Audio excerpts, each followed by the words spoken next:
नमस्कार।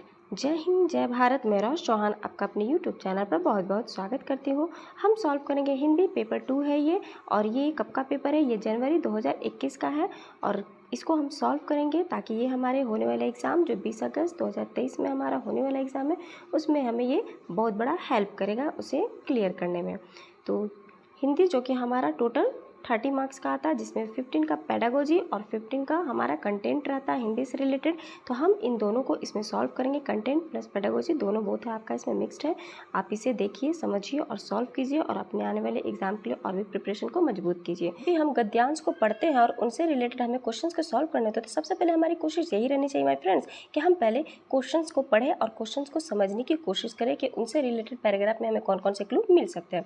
तो पहला चलिए हम क्वेश्चन से शुरुआत करते हैं। क्वेश्चन हमारा 91 क्या बोलता है? शिक्षा के उत्तर के से उसके बारे में धारणाएं बनती है कि वह क्या सत्यवादी था, प्रेरक था, कठोर था या हितैषी था, है ना। तो हितैषी था, तो इस मीन्स किसके बारे में ये पूछा जा रहा है? तो शिक्षा के बारे में, यानी कि शिक्षा के जो उस प्रकार से बिहेवियर था हमें उस पर थोड़ा सा ध्यान देना होगा। और वो कहाँ ध्यान देना होगा? इस पैराग्राफ में। तो हमें पहले इस पैराग्राफ को ठीक से पढ़ना होगा। चलिए पढ़ते हैं। खेल की कक्षा शुरू हुई तो एक दुबली पतली लड़की शिक्षक से ओलंपिक रिकॉर्ड के बारे में सवाल पूछने लगी।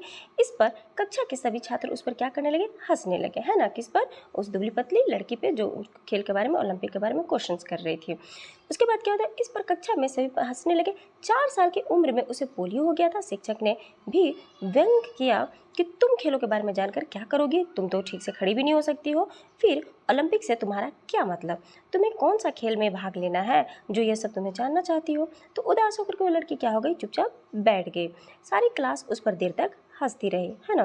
घर जाकर के उसने माँ से पूछा कि क्या मैं दुनिया की सबसे तेज धावक बन सकती हूँ? उसकी माँ ने उसे प्रेरित किया और कहा कि तुम कुछ भी कर सकती हो, इस संसार में नामुमकिन कुछ भी नहीं है। इस संसार में नामुमकिन कुछ भी नहीं है, उनकी माँ ने उसे प्रेरित किया।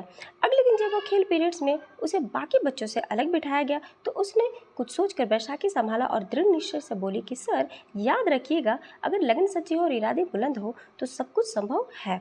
सभी ने इस पर भी मजाक, मतलब इस बात को भी मजाक से ले लिया और उसकी बातों पर ठहाका लिया। अब वह लड़की तेज चलने के अभ्यास में जुट गई। क्या करने के अभ्यास में जुट गई? तेज चलने के अभ्यास में जुट गई।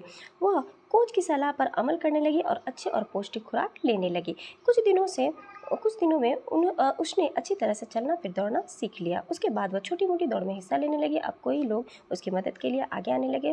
वे उसका उत्साह बढ़ाते और उसका हौसला बुलंद करते। उसने 1960 के ओलंपिक में 100 मीटर, 200 मीटर और 4x100 में यानी कि रिले रेस में वर्ल्ड रिकॉर्ड बनाकर सबको आश्चर्यचकित कर दिया। ओलंपिक में इतिहास रचने वाली वह बालिका थी। कौन थी? अमेरिका की प्रसिद्ध धाविका कौन थी? विल्मा विल्फ थी। अब देखिए ये जो क्वेश्चन, सॉरी जी, ये तो हमने अब तक क्या पढ़ा? गद्यांश। इस गद्यांश में हमने क्वेश्चंस को काफ़ी ज़्यादा ध्यान से पढ़ा। इस स्टोरी को हमने समझ लिया, जान लिया। अब इनसे रिलेटेड देखिए क्वेश्चन करेंगे, ये थोड़ा सॉल्व हमारा करना ईजी हो जाएगा। शिक्षा के उत्तर से, है ना, उसके बारे में धारणा क्या बनती है? वो सत्यवादी था, प्रेरक था या कठोर था, हितैषी था? तो हमारा इसका सही उत्तर क्या होगा? तीसरा नंबर, यानी कि वो कठोर था, क्योंकि कठोरता भरी बातें भी उस बच्चे से कर रहा था। नेक्स्ट देखिए, नेक्स्ट क्वेश्चन हमारा है 92 नंबर है। लड़की के अनुसार सब कुछ संभव है यदि हो। तो यदि हो तो पहला नंबर सच्ची प्रेरणा और अच्छा प्रशिक्षक, यानी कि प्रशिक्षक। और सेकंड नंबर आपका बोलता है, ऑप्शन सेकंड बोलता है आपका सच्ची लगन और ऊंचा इरादा। थर्ड ऑप्शन आपका कहता है कठोर परिश्रम और सबल शरीर। या फिर फोर्थ ऑप्शन आपके कहते हैं बुलंद हौसला और ईश्वर की कृपा। तो इसमें हमारा जो 92 का सही जवाब हो जाएगा वो हो जाएगा 2 नंबर सच्ची लगन और ऊंचा इरादा, जो कि उस लड़की ने उस डायलॉग में, मतलब कि इस पैराग्राफ में कहा था। और नेक्स्ट आ जाते हैं 93 में। 93 में हमें क्या बोला जाता है? गद्यांश में निहित मुख्य संदेश है। क्या संदेश इस गद्यांश के माध्यम से दिया जा रहा है? किसी का मजाक उड़ाना ठीक नहीं है। या फिर सेकंड ऑप्शन है शिक्षक को दयालु होना चाहिए। थर्ड है सफलता के लिए लगन और परिश्रम आवश्यक है। या फोर नंबर है शारीरिक अक्षमता वाले लोगों को अधिक परिश्रम करना पड़ता है। तो आपका जो 93 का सही जवाब हो जाएगा वो हमारा हो जाएगा तीसरा नंबर, जो कि हमने अभी तुरंत पढ़ा था कि सफलता के लिए लगन और परिश्रम आवश्यक है। आ जाइए 94 नंबर। 94 नंबर में क्या कहा था? आश्चर्यचकित का विग्रह होगा। आश्चर्यचकित का विग्रह क्या होगा? पहला नंबर है आश्चर्य में चकित, दूसरा है आपका ऑप्शन आश्चर्य और चकित, या तीसरा ऑप्शन आपका आश्चर्य से चकित, या फोर्थ ऑप्शन है आपका आश्चर्य है जो चकित। तो इसमें आपका सही जवाब जो हो जाएगा वो हो जाएगा आपका तीसरा नंबर आश्चर्य से चकित। ओके ना, ये हमारा हो गया 94 का। अगला नेक्स्ट हम चलते हैं 95 नंबर। 95 में आ जाइए। 95 में हमारा क्वेश्चन क्या कहता है?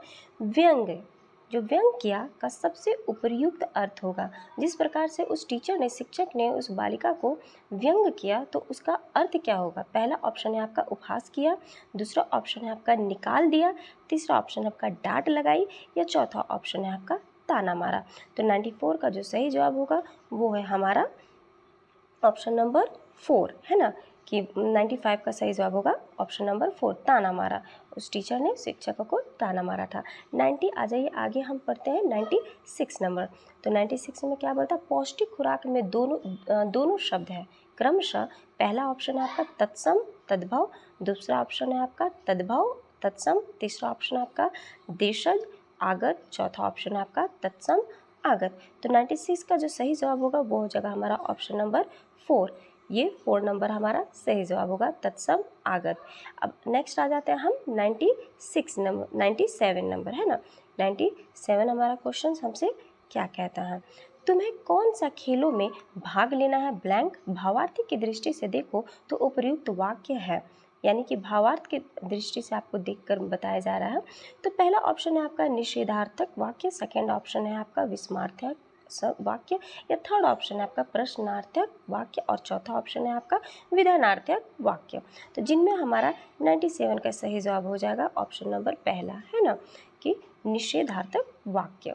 अब नेक्स्ट आ जाते हैं हम, नेक्स्ट हमारा है 98 नंबर। 98 नंबर हमसे क्या कहता है, 98 नंबर कह रहा है कि लड़की के सवाल पूछने पर छात्र हंस पड़े क्योंकि लड़की, पहला ऑप्शन है खेलना नहीं जानती थी, दूसरा ऑप्शन है खेल नहीं सकती थी, तीसरा ऑप्शन है खेलना नहीं चाहती थी, या चौथा ऑप्शन है बहुत छोटी थी। तो आपका 98 का जो सही जवाब हो जाएगा वो हो जाएगा ऑप्शन नंबर 2, यानी कि खेल नहीं सकती थी।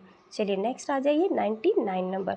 हमारा 99 नंबर हमसे क्या कहता, आपके विचार से लड़की को सफलता की सबसे बड़ी प्रेरणा किसने दी थी। पहला ऑप्शन है उसके शिक्षक ने दी थी, दूसरा ऑप्शन है उसके सहपाठियों ने दी थी, तीसरा ऑप्शन है उसकी माँ ने दी थी, या चौथा ऑप्शन है उसके प्रशिक्षक ने दी थी। तो हम जान रहे हैं कि 99 का जो सही उत्तर हो जाएगा वो किसने दी थी, उसकी माँ ने दी थी। अब नेक्स्ट हम आ जाते हैं 99 के बाद हमारा नेक्स्ट क्वेश्चन है 100, है ना। 100 के लिए ये हमारा निम्नलिखित काव्यांश आ गया माय फ्रेंड्स। यहाँ पर हमें काव्यांश पढ़ करके इससे रिलेटेड क्वेश्चंस को जवाब देना होगा। पहला क्या इस पे पूछा जाएगा कि हमारे दिशाएं कवि को क्या बुला रही हैं, यानी कि दिशाओं से रिलेटेड हमें ये बताया जा रहा है, इस काव्यांश दिया गया है। दिशाएं निमंत्रण मुझे दे रही है, सफलता का यह द्वारा मेरे लिए है, न अवरोध कोई, न बाधा कहीं है, न संदेह कोई, न व्यवधान है कोई, अटल है एक विश्वास मन में भरा है, नहीं पथ डगर आज अनजान कोई, हृदय में कहीं कह रहा बात कोई, धरा ओ गगन सिर्फ तेरे लिए है, नहीं कुछ यहाँ जो मुझे रोक पाए, न कोई यहाँ जो मुझे टोक पाए, अजानी हवा में बहे जा रहा हूँ, मुझे आज लगता कि मैं वह नहीं हूँ, रही जगमगा इंद्रधनुषी दिशाएं, दिगंबर मंदिर अस अवलौकिक पाए हैं। तो ये जो हमारा एक पैराग्राफ दिया, मतलब यहाँ से जो हमारा ये काव्यांश दिया गया है, तो काव्य को पढ़ करके हम इसके क्वेश्चंस को देखते हैं। हमारा फर्स्ट क्वेश्चंस क्या कहता है, यानी कि यहाँ इसका, और ये ऐसे हमारा क्वेश्चन नंबर जो है वो 100 है। दिशाएं कवि को क्यों बुला रही है ना। पहला नंबर कविता पाठ करने, यानी कि कविता पाठ करने के लिए, या सेकेंड ऑप्शन है अनजान रास्तों से बचने के लिए, थर्ड ऑप्शन से संदेह दूर करने के लिए, या फोर्थ ऑप्शन हमारा सफलता प्राप्त करने के लिए। तो 100 का हमारा सही जवाब हो जाएगा वो हो जाएगा 4 नंबर, सफलता प्राप्त करने के लिए। नेक्स्ट आ जाते हैं हम 101 पर, है ना। तो कवि को अपनी सफलता पर अटल विश्वास क्यों है, कवि को अपनी सफलता पर अटल विश्वास क्यों है, उसे कोई रुकावट नहीं दिखाई देता, या सेकंड ऑप्शन है दिशाएं उसे बुला रही है, थर्ड ऑप्शन है उसे रोक टोक करने वाला कोई नहीं है, या फोर्थ ऑप्शन है सफलता पाना बहुत सरल है। तो जो 101 का हमारा सही जवाब हो जाएगा ऑप्शन नंबर 1, यानी कि उसे कोई रुकावट नहीं दिखाई दे रही है। सेकेंड है, नेक्स्ट है हमारा 102। 102 पे हम आ जाते हैं। 102 हमारे क्वेश्चन क्या कहता है, किस पंक्ति के प्रतीत होता है ना, किस पंक्ति से प्रतीत होता है कि कवि का व्यक्तित्व बदल गया है। यहाँ पर जो ऊपर हमने पढ़ा उससे रिलेटेड किस पंक्तियों में बताया जा रहा है माय फ्रेंड्स, के मतलब बदल गया है। तो हमारा पहला ऑप्शन जो है वो अटल एक विश्वास मन में भरा है, सेकेंड है अजाबी हवा में बह जा रहा हूँ, थर्ड है आपका नहीं कुछ यहाँ जो मुझे रोक पाए, या फोर्थ नंबर है मुझे आज लगता है कि मैं वह नहीं हूँ। तो आपका जो 102 का सही जवाब हो जाएगा वो हो जाएगा ऑप्शन नंबर 4, यानी मुझे आज लगता है कि मैं वह नहीं हूँ। नेक्स्ट हम चलते हैं 102 के बाद हमारा नेक्स्ट प्रश्न है 103। आ जाइए 103 पर। व्याकरण की दृष्टि से इंद्रधनुषी शब्द किस प्रकार का है? पहला है संज्ञा, दूसरा ऑप्शन है सर्वनाम, तीसरा ऑप्शन है विशेषण, चौथा ऑप्शन है क्रिया विशेषण। तो आपका 103 का सही जवाब हो जाएगा तीसरा नंबर की, यह क्या है? यह है विशेषण, है ना। नेक्स्ट आ जाते हैं 104 पर। 104 हमारा क्या कहता है? 104 कह रहा है कि अर्थ की दृष्टि से शेष से भिन्न शब्द को पहचानिए। पहला डगर, दूसरा है ऑप्शन आपका अवरोध, तीसरा ऑप्शन है व्यवधान, चौथा ऑप्शन है आपका बाधा। तो पहला नंबर डगर हमारा ये सही जवाब होगा। ये 104 का पहला ऑप्शन सही है। नेक्स्ट हम आते हैं 105। 105 हमारा क्या कहता है? 105 हमारा कह रहा है माय फ्रेंड्स, कविता का केंद्रीय स्वर है। कविता का केंद्रीय स्वर क्या है? तो कविता का केंद्रीय स्वर पहला ऑप्शन आपका उत्साह और आत्मविश्वास, दूसरा ऑप्शन बाधाएं और विघ्न, तीसरा ऑप्शन है सनसानी और अनजानापन, मेरा मतलब सुनसानी और अनजानापन, या फिर चौथा ऑप्शन आपका कर्म और प्रेरणा। तो आपका सही जवाब हो जाएगा पहला ऑप्शन उत्साह और आत्मविश्वास। नेक्स्ट हम चलते हैं। नेक्स्ट हमारा ये खत्म हो चुका है। अगला हमारा जो 106 क्वेश्चन नंबर है वो नॉर्मल हमारा पेडागोजी क्वेश्चन है। हम पेडागोजी में आ गए। 15 क्वेश्चन हमारा कंटेंट से कंप्लीट हो गया हिंदी का। हम पेडागोजी क्वेश्चन अब करेंगे 106 से। चलिए पहला क्वेश्चन हम पढ़ते हैं 106 का, यानी कि 106 का हमारा फर्स्ट क्वेश्चन कहता है गद्य शिक्षण में अपेक्षित नहीं है। क्या अपेक्षित नहीं है? गद्य शिक्षण में हमारा अपेक्षित नहीं है। पहला ऑप्शन है हमारा भाषा की बारीकियां समझना, दूसरा ऑप्शन आपका कल्पनाशीलता का विकास, तीसरा ऑप्शन आपका तार्किक शक्ति का विकास, या फिर चौथा ऑप्शन है आपका अनुकरण क्षमता का विकास। तो इसका जो सही जवाब होगा वो होगा आपका ऑप्शन नंबर 4 अनुकरण क्षमता का विकास। नेक्स्ट हम आ जाते हैं क्वेश्चन नंबर 107 107 पर। 107 हमारा क्या कहता है? 107 हमारा क्वेश्चन कहता है हिंदी भाषा के पाठ्य पुस्तकों में हिंदीतर भाषाओं की रचनाओं को भी स्थान मिलना चाहिए। ताकि क्यों मिलना चाहिए? ताकि मिलना चाहिए क्योंकि पहला ऑप्शन आपका बच्चों को हिंदीतर रचनाकारों की जानकारी मिल जाए, या फिर दूसरा ऑप्शन आपका बच्चे हिंदीतर रचनाओं की भाषिक विशेषताओं से परिचित हो सके, या फिर तीसरा ऑप्शन आपका बच्चे हिंदीतर भाषाओं पर अपनी पकड़ बना सके, या फिर फोर्थ ऑप्शन है आपका बच्चे हिंदीतर भाषाओं के व्याकरण से परिचित हो सके। तो इसका जो हमारा 107 का जो सही जवाब होगा देख करके ही पता चल रहा है आपको। ऑप्शन नंबर क्या होगा? ऑप्शन नंबर होगा 2, बच्चे हिंदीतर रचनाओं की भाषिक विशेषताओं से परिचित हो सके, है ना।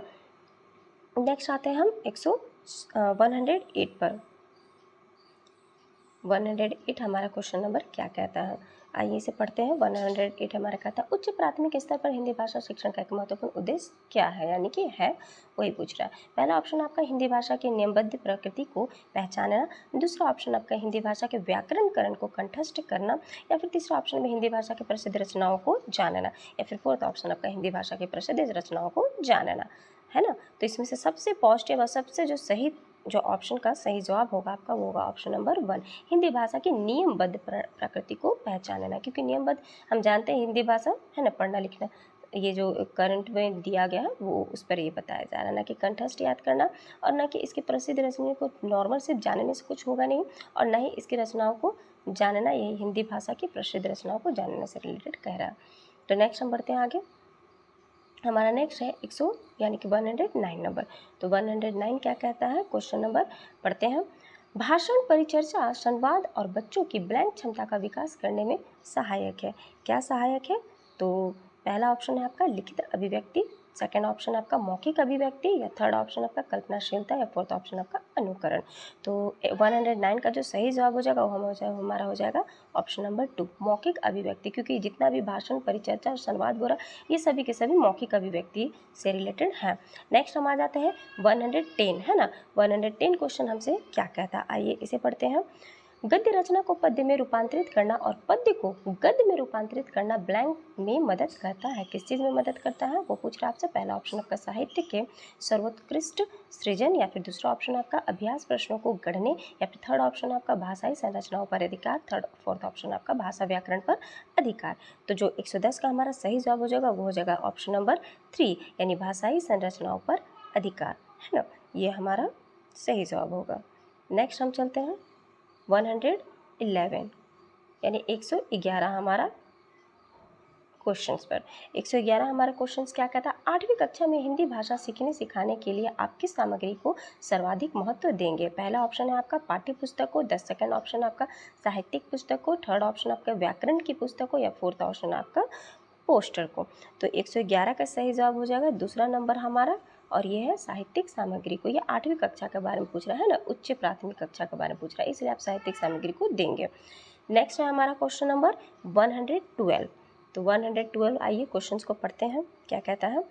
आप छठी कक्षा के बच्चों के लिए हिंदी भाषा सीखने सिखाने की किस पद्धति का समर्थन करेंगे। पहला ऑप्शन है आपका जिसमें बच्चों को बोलने के अवसर मिले, सेकंड ऑप्शन आपका जिसमें बच्चों को पाठ्य पुस्तक बिल्कुल न पढ़नी हो, और थर्ड ऑप्शन आपका जिसमें बच्चे परस्पर अंतःक्रिया करते हो, या फोर्थ ऑप्शन आपका ऑप्शन है जिसमें बच्चे केवल लिखना कार्य करते हैं।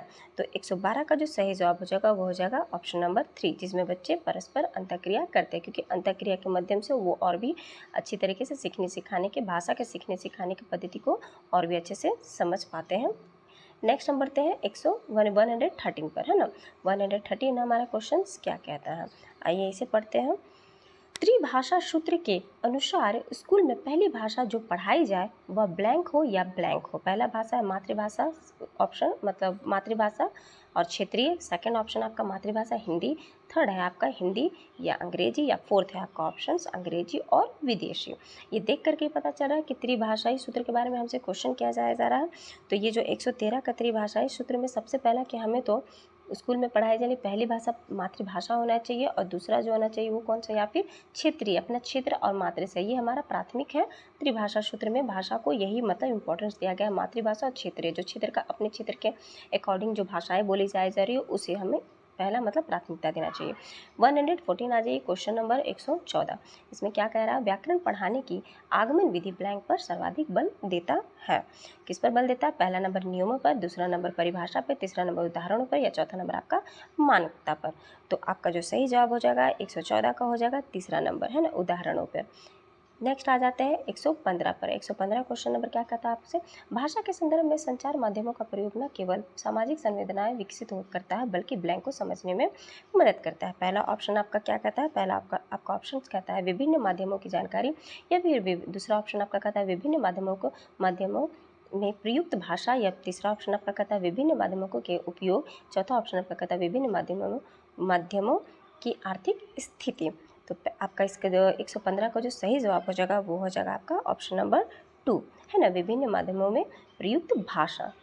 किस तरीके से माध्यमों के थ्रू हम किन किन भाषा का मतलब प्रयोग करें वो बताया जा रहा है। अब 115 के बाद हम आ जाते हैं 116 में, यानी कि 116 में।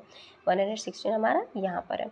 116 का क्वेश्चन हमसे क्या कहता है, कहानियों की विभिन्न शैलियों पर भी की गई चर्चा बच्चों को ब्लैंक में मदद करती है। क्या चीज़ में मदद करती है, तो पहला ऑप्शन आपका व्याकरण समझने में, या दूसरा ऑप्शन आपका कहानियाँ रचने में, या तीसरा ऑप्शन कहानी के तत्वों को याद करने में, या चौथा ऑप्शन आपका कहानियों की कमियां बताने में। तो ये देख करके ही आप समझ रहे हैं कि कौन सा इसका सही जवाब हो जाएगा, ये जगह ऑप्शन नंबर 2, यानी कि कहानियां रचने में, क्योंकि किसी चीज़ को रचना और उसको बनाने यानी कि एक तरह से रचनात्मक सोच को इसमें प्राथमिकता सबसे पहले मिलती है। नेक्स्ट हमारा आता है 170 यानी कि 117 में, संदर्भ में व्याकरण, यानी कि 117 हमसे क्या कहता है इसे पढ़ते हैं। संदर्भ में व्याकरीकरण यानी कि व्याकरण किस प्रकार बल देता है। पहला ऑप्शन आपका पाठ के अंत में समस्त व्याकरीकरण बिंदुओं को स्पष्ट करने में पर, या फिर दूसरा ऑप्शन आपका पाठ के दौरान आए समस्त व्याकरीकरणीय बिंदुओं की भाषा यानी परिभाषा बताने पर, या थर्ड ऑप्शन है पाठ के अंत में दिए गए समस्त भाषा अभ्यास को पूर्ण करवाने पर, या चौथा नंबर है पाठ पढ़ाते समय प्रसंगवश आने वाले व्याकरणीय बिंदुओं को स्पष्ट करने पर। तो 117 का जो हमारा सही जवाब होगा वो होगा ऑप्शन नंबर 4, पाठ पढ़ाते समय प्रसंगवश आने वाले व्याकरणीय बिंदुओं को स्पष्ट करने पर।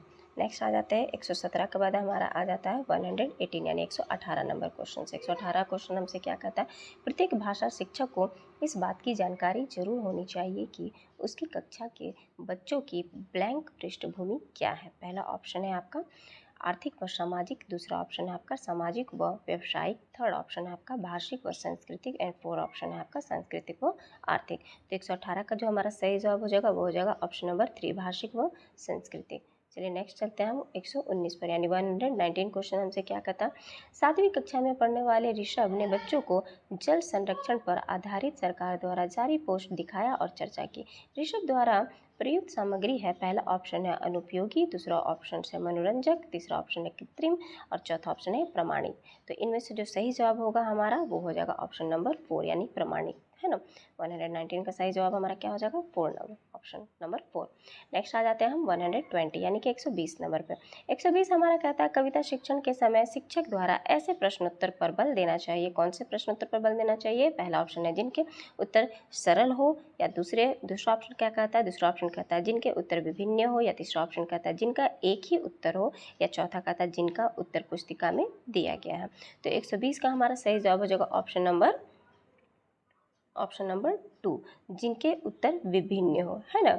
ये डाइवर्जेंट थिंकिंग को प्रमोट करता है, इसीलिए हमेशा विभिन्नता की ओर, मतलब ज़्यादातर हमें फैलाव की ओर इस पर ध्यान दें। तो माय फ्रेंड्स, ये हमारा रहा हिंदी का अब तक का ये हिंदी का मैंने सॉल्व किया क्वेश्चन।